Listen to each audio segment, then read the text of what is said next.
She is not yours to give. Those 5 words stopped everything. The king had just announced that Lady Celeste Hartmann would marry Prince Adrian of the Southern Court. It was a political decision. It was already signed. It was supposed to be final. But Duke Aldric von Brauer stood up in the middle of that royal court in Munich, looked the king directly in the eye, and said no. Not quietly. Not with apology. Just no.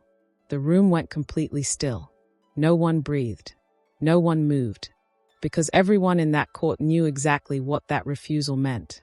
The Duke controlled the northern territories. He commanded the most powerful military garrison in Bavaria. If he chose to fight over this, there would be a war. A real one. And the most frightening part. He looked ready. So who was this woman? Why would the most feared man in Bavaria put his title, his estate, and the peace of an entire kingdom on the line for her? What had happened between them that brought a powerful duke to the edge of war? To understand why that moment in the royal court mattered so much, you need to understand the world these people lived in. Munich, Bavaria, 1810. This was not a free world. Not for everyone. In Bavaria at that time, society ran on a strict system called the Herrschaftsgesellschaft. That is a German word that means, simply, the hierarchy of rule. Everyone had a rank. Everyone had a place. And everyone was expected to stay in it.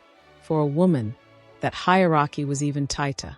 Lady Celeste Hartmann was 23 years old and the daughter of a respected family in the landed gentry. That means her family owned property and held social standing, but they did not carry a noble title. They were respectable, comfortable, and completely dependent on their reputation remaining clean. Celeste had already refused 2 suitors. The first was unsuitable. The second had been turned away in a manner that required her father to handle several difficult conversations afterward. In the eyes of Munich's social circle, 2 refusals at 23 was not bold. It was a problem, because here is what the Herrschaftsgesellschaft meant for a woman like Celeste. She had no legal voice. She could not sign a contract. She could not appear before a court on her own behalf. Her future, who she married, where she lived, what her life looked like, was decided by her father, by social convention, and by the judgment of people who did not know her at all. She was a person, but the law treated her as a position to be filled. Now, Duke Aldric von Brauer. He held the title of Herzog, which in Bavaria carried the same weight as a duke in England. He controlled 3,000 acres of estate land in the foothills of the Bavarian Alps. He had served in military campaigns. He had negotiated treaties. He was, by every measure the Herrschaftsgesellschaft valued, untouchable. Except for one thing. Under a legal instrument called the Entailment, a real law that existed across Europe in the early 1800s, not something invented for stories. If the duke died without a legitimate male heir, his entire estate would transfer automatically to his nearest male relative.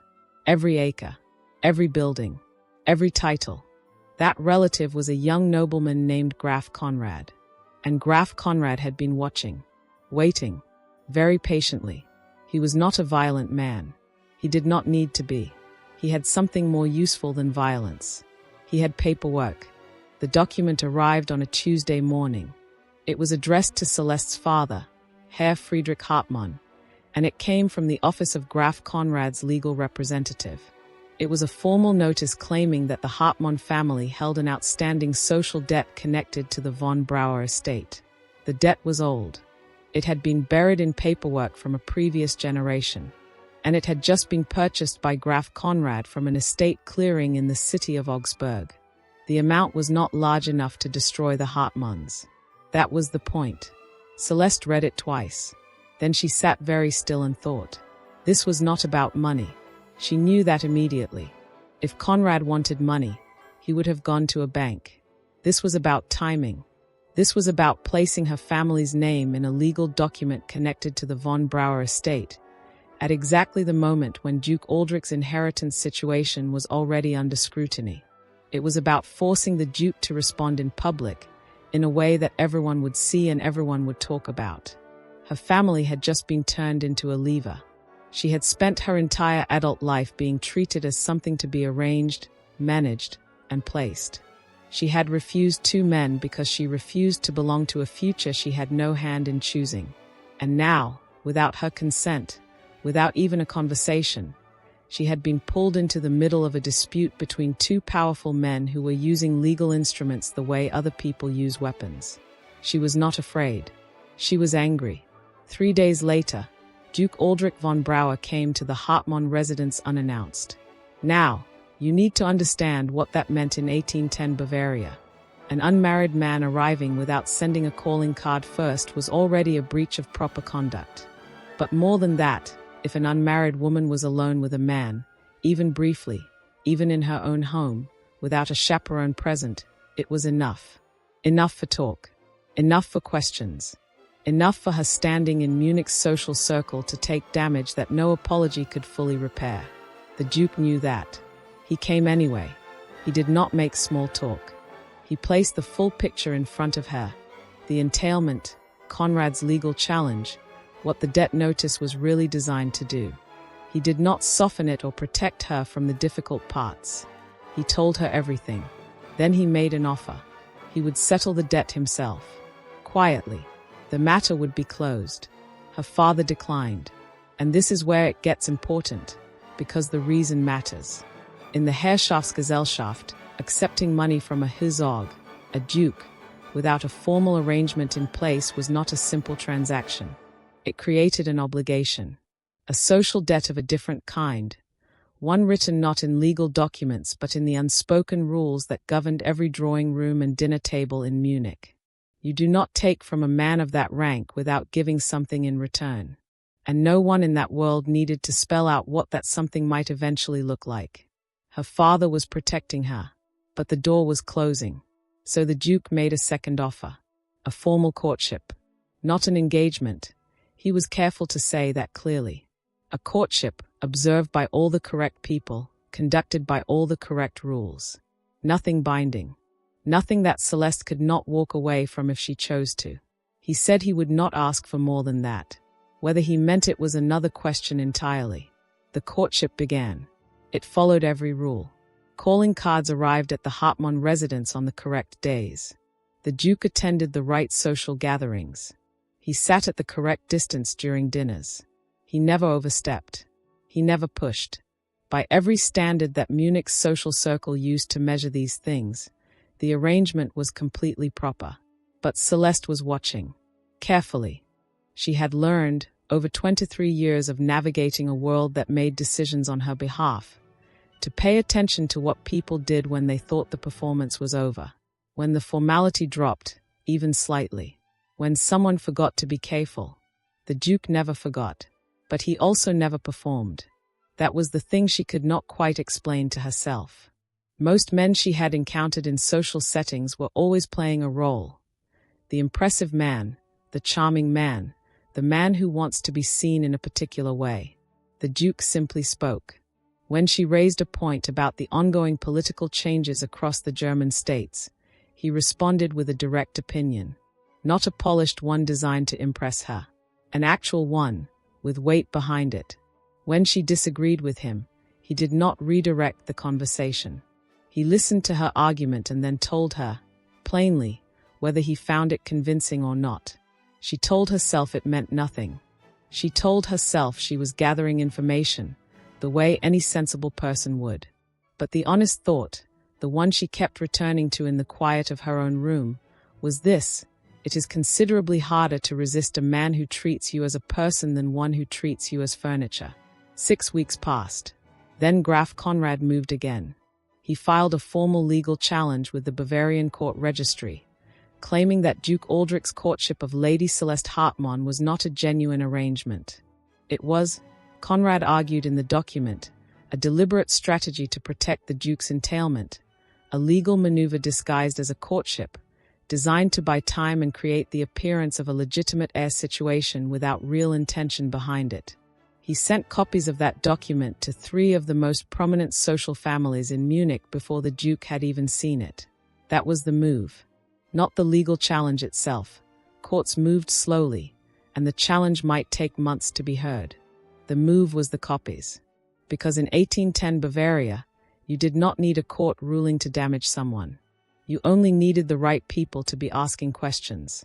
If that challenge was accepted, Celeste's name would appear in a public court document, not as a victim, not as an innocent party, just as a name attached to a disputed arrangement, sitting in a file that anyone with the right connections could access. She would not be ruined. That word was too dramatic and too final. She would be discussed. And in the world of the Herrschaftsgesellschaft, being discussed was its own kind of sentence. Doors did not slam shut. They simply stopped opening quite as wide. Invitations arrived slightly less often. Conversations paused when she entered a room. Nothing provable. Nothing she could address directly. Just the slow, quiet narrowing of a life. The Duke came to her the same evening the document was filed. He laid out 3 options. He could contest the challenge through the court, long, public, and her name would remain in the proceedings throughout. He could withdraw the courtship entirely, which would end the legal challenge but confirm, in the eyes of everyone watching, that Conrad's accusation had been correct. Or he could surrender his own legal protection under the entailment, conceding the challenge before it reached the court, in exchange for an agreement that removed her family's name from every associated document. He had already decided. She could see it in the way he presented the options. The third one last, with the particular stillness of a man who has made up his mind and is now waiting for permission to act on it. He was going to give up everything that legally protected his estate. For her name. And here is the question worth sitting with, because this is where the story gets complicated. He was doing the right thing. But he was doing it the same way powerful people have always protected those with less power, by deciding first and informing second. He did not ask her what she wanted. He built the solution, chose the cost, and brought it to her finished. Was that love? Was that control? Or was it simply the only way he had ever learned to care for something, by placing himself between it and the damage? That is the question Celeste was about to answer for both of them. Celeste let him finish. She sat across from him and listened to every word of the plan he had built. The legal surrender, the cost to his estate, the agreement that would remove her family's name from Conrad's documents. She listened to all of it without interrupting. Then she said no. The Duke stopped. That was not the response he had prepared for. He had walked into that room with a solution. He had calculated the cost and decided it was worth paying. He was ready to act. And she had just refused him. She spoke clearly and without hesitation. She told him there was a 4th option, one he had not offered. Not a courtship arrangement designed to satisfy legal requirements. Not a sacrifice made on her behalf without her input. A real engagement, freely entered, by both of them, as equal parties who had spent 6 weeks learning that they could speak honestly to each other. She said this, and these words matter. Sacrifice is giving up something precious. I am choosing something I actually want. That is entirely different. The Duke had no response prepared for that. For the first time since she had known him, there was no strategy behind his expression. He was not calculating. He was not managing the situation. He was simply a man standing in a room, being seen clearly by another person, and having absolutely nothing to say. The engagement was announced publicly within the week, under Bavarian civil law in 1810, and this is a real legal fact, not a story device, a formal engagement declared openly before witnesses carried binding legal standing. It was not a courtship that could be questioned. It was not an arrangement that could be called a strategy. Conrad's entire challenge had been built on the argument that the courtship was a legal maneuver. A genuine engagement, freely and publicly given, was a completely different legal instrument. His challenge had no ground left to stand on. It collapsed without a court hearing. The war that everyone feared never came, because Celeste had walked into the situation herself and changed it. So what does this story actually teach us? The first lesson is about the difference between sacrifice and choice. Sacrifice is when you give up something valuable for someone else. Choice is when you claim something valuable for yourself. Both of those things take real courage, but they are not the same. The Duke was ready to sacrifice his legal protection for Celeste. That was genuine. But Celeste did not want to be the reason someone else lost everything. She wanted to make a decision that belonged to her. Knowing the difference between those two things, in your own life, in your own relationships, matters more than most people realize. The second lesson is about systems. Graf Conrad was not the villain of this story. He was a man who understood the rules of his world very well and used them to his advantage. The entailment was not his invention. The social debt notice was not illegal. He simply knew how the system worked and moved inside it. Most of the difficult situations in real life are built the same way. Before you focus all your energy on the person causing the problem, take a step back and look at the system they are using. That is where the real answer usually lives. The third lesson is the quietest one. The Duke began this story by making decisions for Celeste, even when his intentions were good. He ended it by laying every option in front of her and waiting. That shift, from deciding for someone to trusting them to decide, is what real change looks like. Not a single dramatic moment. A steady, quiet difference in behavior. The story you have just watched is a work of historical fiction. The characters of Duke Aldric von Brauer, Lady Celeste Hartmann, and Graf Conrad are entirely fictional and are not based on any real individual, living or deceased. Any resemblance to actual persons is purely coincidental. However, the historical framework surrounding this story is real. The entailment, the Herrschaftsgesellschaft, the social and legal conditions faced by women in 1810 Bavaria, and the strict protocols of European aristocratic society during the Regency era are all drawn from documented historical record. These elements have been woven into the narrative to provide educational context, not to represent any specific real event or person. This story has been written and produced for entertainment and educational purposes only. It is not intended to represent the full complexity of Bavarian history or the lives of any particular historical group. Certain details of court procedure, legal process, and social convention have been simplified or adapted to serve the needs of the story. No aspect of this production is intended to offend, misrepresent, or disrespect any culture, nationality, or group of people. This story is suitable for a general audience and has been produced with care to ensure it is free from discriminatory content of any kind. All rights to this script and its original content are reserved by the creator. Unauthorized reproduction, distribution, or use of this material in any form is not permitted without express written consent. And the question worth carrying with you is this: did Duke Aldric von Brauer truly become worthy of the woman he fought to keep? Or did he simply become better at the same patterns? History does not always give us clean answers. But that question is worth asking in every relationship you are part of. If this story made you think, or made you feel something real, subscribe to this channel. Every week we bring you stories like this one, real history, real lessons, and real people making impossible choices. Hit the subscribe button. You belong here.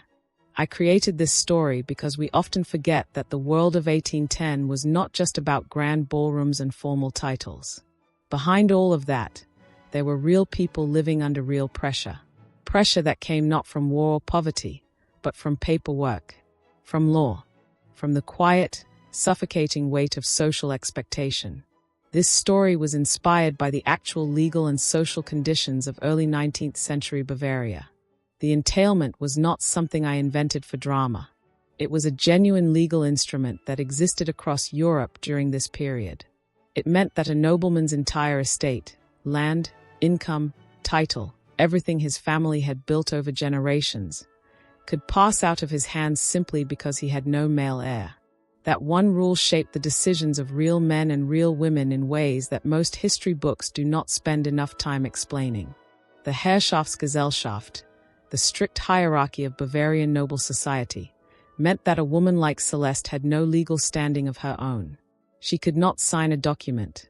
She could not speak for herself in court. Her reputation was the only thing she truly owned, and even that could be taken from her by a single whispered conversation in the wrong drawing room. I wanted to tell this story because I kept asking myself one question. How much of yourself would you give up to protect the people you care about? And the more important question underneath that one, At what point does protection become control, even when the person doing it means well? The Duke in this story is not a villain.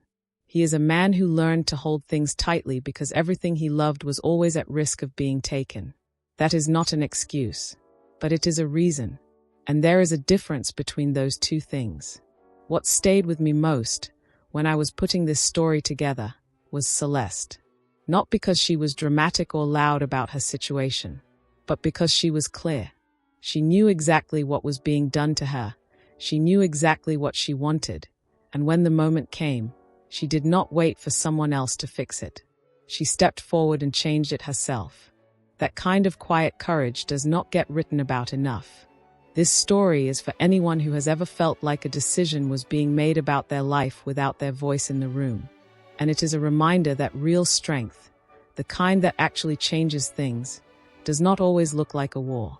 Sometimes it looks like a woman sitting across from a powerful man and calmly telling him that his solution is not the one she is choosing. True nobility, in 1810 and right now, has nothing to do with bloodlines or titles. It is found in what a person is willing to give up, and more importantly, in whether they give others the freedom to choose for themselves.